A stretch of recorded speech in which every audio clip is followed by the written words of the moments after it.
Since we talked a little bit about containers, we explored lists, tuples, dictionaries, sets, and so on and so forth.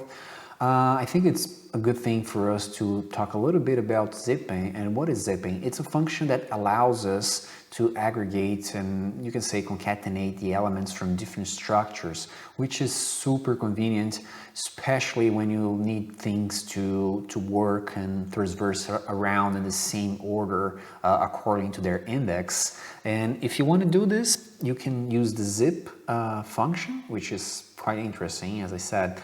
Let's say we have two lists, different lists, like questions, we have name, question, favorite color, and we have a list of answers that follow the same structure as our list of questions with respect to the number of elements that we have there.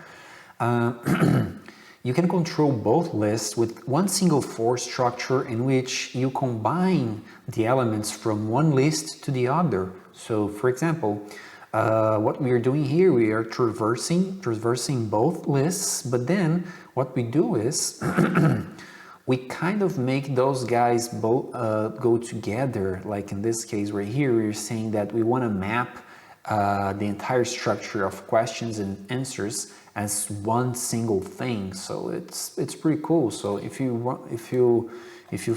run this here, we'll see that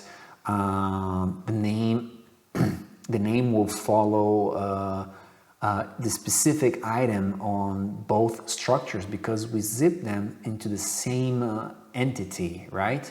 So we traverse with Q and A a zip structure of questions and answers. So when we have what is your, and we look for the placeholders for Q and A with R for question and answer, we have what is your name, and then the same index goes there for the list and gets Lancelot.